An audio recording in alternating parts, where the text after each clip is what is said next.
Well, hey there, everybody. Welcome to this episode of the Millionaire Maker Show. I am your host, Lindsey Anderson. And today I'm going to be covering a really important topic. Here we are, we're mid February. We're already 6 weeks into the year, and it is a very common thing for small business owners to take when they look back over the last 6 weeks and what they got done. Many business owners at this point in the year look back and think that they could have gotten so much more done. And where did the time go? And to really start thinking about, well, if the last 6 weeks went this fast and I didn't achieve my marketing tasks, I didn't develop my systems, I still don't have a strategy to scale my business. I'm not doing those things because I'm not even sure what to do. And you haven't really moved the needle that much. It's time to sit and evaluate. It's like it's been 6 weeks. You had big hopes for the new year. How are things going? Because when you start identifying that, mid February, where we are right now, then you can start altering course and start asking yourself, what are those tasks? What do I really need to be doing? What are those profit producing tasks that I need to be doing right now in order to make sure 2024 is a record breaking year in your business? And so today I'm going to be walking you through the 5 steps that I highly recommend. When a new client comes to me, I walk them through these 5 steps. If you walk through these 5 steps and you get back to basics and you have a real clear understanding and you stop with the shiny object situation and you just focus on the basics, you follow one person, you time block this, and you take yourself seriously as a professional, you can have a sales and marketing system up and running. You can have several clients coming in by summer. So it's time to buckle down. I'm going to be giving you these 5 steps today so that you can start implementing those and really understand what the basics are and to refocus yourself on those profit-producing tasks. So many online business owners, they don't focus on profit-producing tasks. They spend their time in Canva. They spend their time not selling. They spend their time bossing around their team or recreating masterclasses or trying to come up with a new program or serving too many one-on-one clients or not serving enough one-to-many clients.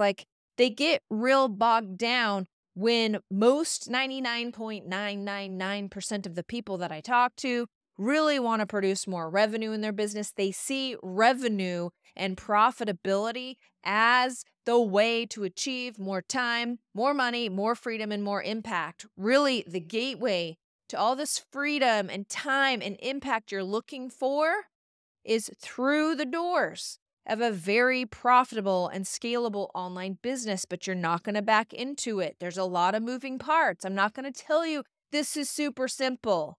The good news is everybody can have $1 million business. The bad news is most people won't do the steps. They won't get out of their own way enough to actually do the steps. They start questioning themselves. They start looking for easier ways. They let their ego drive and be in control of everything.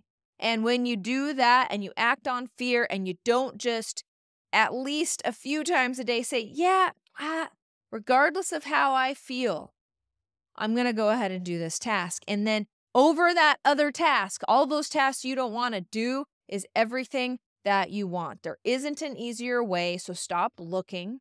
Stop wasting time by thinking that one day you'll just wake up and magically you'll have this $1 million business, because you won't, not without a plan. It's too complicated.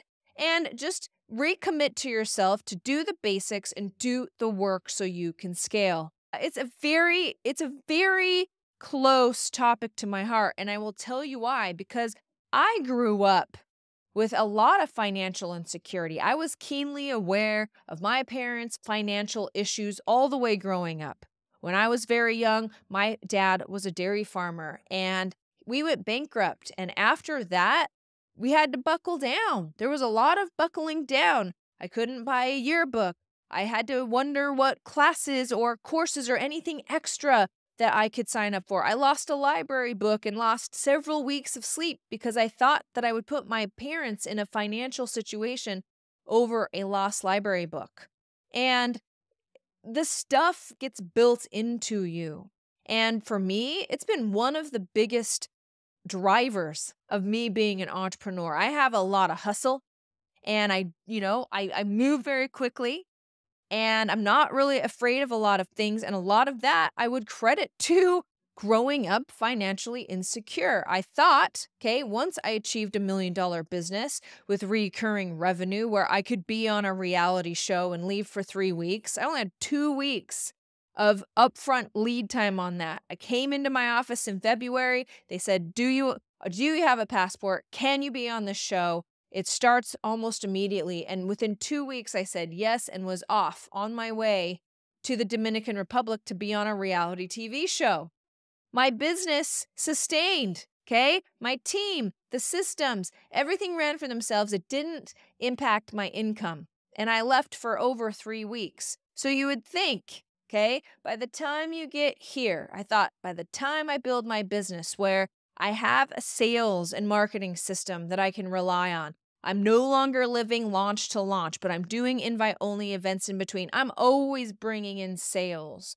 I'm not on the revenue roller coaster. I know I'm doing profit-producing activities. It's a pleasure to do them because I know that those are the tasks that are required to get done in order to scale. And my launches don't eat all of my time. You would think that by the time I got to this place in my business where my kids, don't want anything. If we want to go on vacation, we'll go on vacation. If we have an emergency, it's not a big deal. That this financial insecurity piece wouldn't constantly always be chasing me. But fact is, I have a little bit of part of me, I call her little Lindsey, that will always be on the lookout, ready and prepared for anything that will threaten my financial situation because I'm scared. That's how I grew up. I grew up wondering, okay? The lights would go out. I grew up wondering, can we not go to this grocery store? We've bounced all the checks over here. And that follows you. And of course, there's a process now that I'm in my 40s of like unraveling that and reframing it and wondering what it means to me now. But I think it will always be there, and I'm grateful for it. The hustle I have in my business has allowed me to get unstuck from a lot of those parts that so many people get stuck on. I had a call today. There wasn't the fire there. She was wondering about how I could help her scale her business. She came onto the call. There was no fire. Yeah, I'm dabbling. I hate to break it to you. It is way too competitive. AI is making it so your competitors are moving faster than ever before. Having a lackadaisical, I guess I'll try this business attitude is not going to get you to where you're going. You got to have a little bit of fire, because if you don't, there will be no reason for you to get out of your own way and actually do some of the hard stuff, because you have to do some hard stuff in business, like it or not. You're just going to have to. And instead of dreading it and trying to work around it and trying to find an easier way, if you face it head on, you can just get it taken care of and realize that behind every obstacle in your business and whatever it is that you're afraid of or afraid to admit that you're afraid of, fear is a mile wide and an inch deep. It's never that scary. The first few times are messy and scary, but then it gets easier and then you get better at it, just like anything else in life. Just like anything else in life.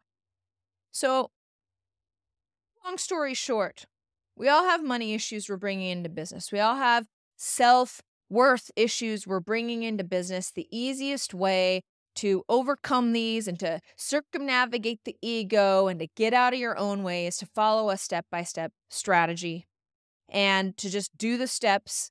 And when you do the steps, you know it'll bring you sales. And this kind of strategic approach to marketing, and it's an iterative approach, and it's an approach that is backed up by numbers and analytics, because you can get so emotional in your business and scared and so unsure because you're out there and you're the leader and you're leading, okay? And so like it can get lonely and scary, especially if you've never ran a business before.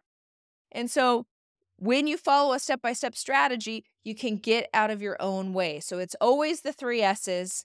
That's how you circumnavigate the ego. That's how you know you're working on profit-producing activities. So the 3 S's, you've got to have a strategy from someone you trust. Don't follow 10 different people, because that's like trying to put together 10 different jigsaw puzzles. You don't want to be doing that.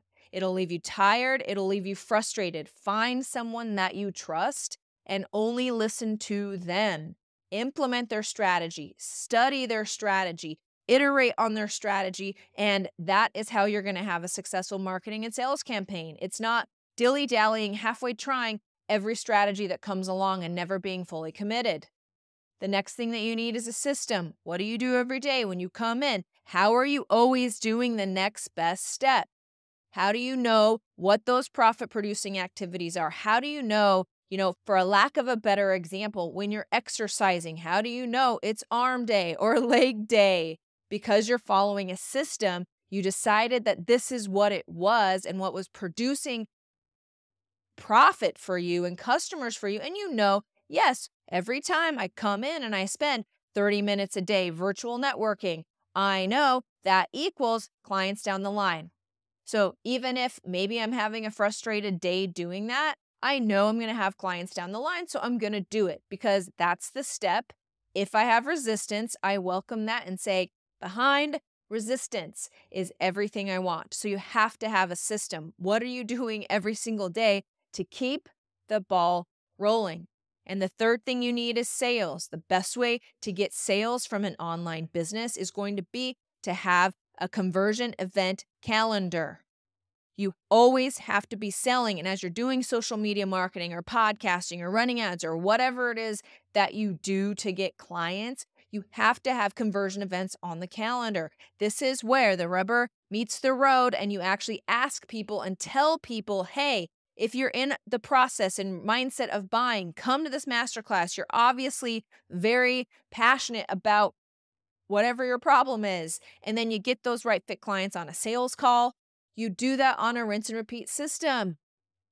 You have the invite-only event in your back pocket. You consistently invite people. You have 20 people every Thursday. 10 of them show up. 5 of them get on a sales call, and 2 of them close. That is what is in your future. So system and sales. Conversion event, you want to sit down on your calendar today if you haven't done this and plan out all your conversion events for the whole year. That means for me, I host a 10-day launch 4 times a year. In between launches on weeks that I'm home, I host an invite-only event every single Thursday. This is a masterclass that I speak at length about here on this podcast. I love the invite-only event because it works whether you're just getting started and you don't have any clients and maybe you just left your in-person practice and you're going to go online. If you're just starting, the invite-only event is for you. If you're launching and having 6- and 7-figure launches, the invite-only event is for you. That is why I talk about it so much, and it really is your key to more sales. So here are the 5 steps that I guide people through when they come and work with me, and I recommend that these are the exact same 5 steps that you take now that we're at February 19th, on how you're going to finish up this year. So don't forget, as we go into this, you need the 3 S's, you need a strategy, you need systems, and you need sales. So the first thing that we do is going to be a fast path to cash call. That is to currently analyze all of your assets, what is working, what is not, and really start getting revenue in. What we look at on that call is, where is the low-hanging fruit? Do I have any customers that I'm not thinking about? Okay. Who am I connecting with on posts? What does my $1 million Rolodex look like? Everyone here is sitting on many clients and many sales right there in your experience. You're just not slowing down enough to actually see that. The second thing we do between here and the beginning of summer, identify your platform, your marketing message, and your niching, positioning, and messaging, as well as your VEMs. What are you saying on social media to actually attract those right fit clients to your online business? What is working for you now? Many of you listening to this already have very successful online platforms. Please go and look and see what is performing now, rinse and repeat so that you can replicate what is already working. We also look at what systems can we implement for you to iterate on in your marketing and message to attract new followers. Now, most people, if they take my advice and they put these conversion events on the calendar between now and the beginning of summer, May 1st, you're going to get 2 conversion events on the. So for my clients who come in, we plan on a 1 to 3% conversion. That means if you get 7 sales at 5K, that's $35,000 that you can easily make between here and May 1st. Now, if you make 7 sales at 10K, that's almost 70K that you are sitting on that you cannot see without doing an audit like I'm walking you through here. The third thing we do with my clients is we look at their pricing and program strategy, the length of their program, the components of their program, the pricing. Now, most people listening are not charging what they're worth. Because we know all the benchmarks, because of my vast experience not only running my own coaching business, helping others in my coaching programs, and my Done For You agency, we help a lot of people in many different niches. And so we're able to know what those benchmark rates are. Most people aren't charging the right prices. And not only that, they're spending too much time in their programs. You don't want to be creating this business that, you have to show up every day. You don't want another job. You actually want a business that serves you. The fourth thing we cover is a conversion event strategy and the systems within it. I look and ask people, what is it you are currently doing, okay? When we talk about the invite-only event, what will those individuals want to come to? What does that look like for you? What will that invite-only event be called? This thing is low tech, so you don't need a lot of marketing assets. You can go into summer knowing that you have a system. Many businesses can slow down in the summer. What you want is to not get to summer and be like, okay, now it's the fall. What you want is to set up a business that will prepare you for the rest of the year and to really have success. The fifth thing we cover is a sales call system. If you're not focused on sales, if you've never been trained on sales, then you are missing out on so much profitability in your online business. And so if you take these steps and you get conversion events on your calendar and you get a sales call system built up and you know what you're posting on social media, your vibe, your experience, your methodology and skills, there is no reason why you cannot be scaling this online business by summer. But it's important to stop and look and evaluate what you have and to slow down in order to speed up. So there you have it, another episode of the Millionaire Maker Show. Thank you so much for joining me today. It's very important. Time will go by regardless on if you're working on these things or not, and running away from the tasks in your business that you don't want to focus on or you don't want to grow into will keep you small.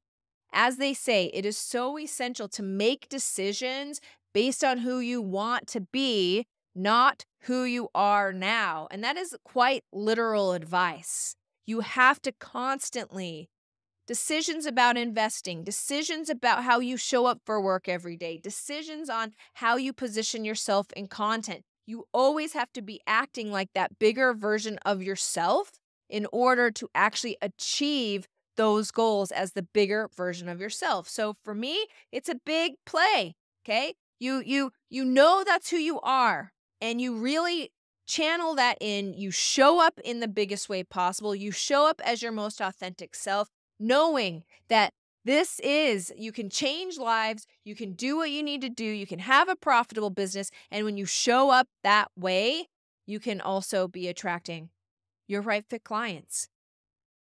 So there you have it. Thank you so much for listening today. If you love the show, please join me out on social media at the.millionaire.maker.show, both on Instagram and TikTok. I would love to see you over there. And cheers to you and your success.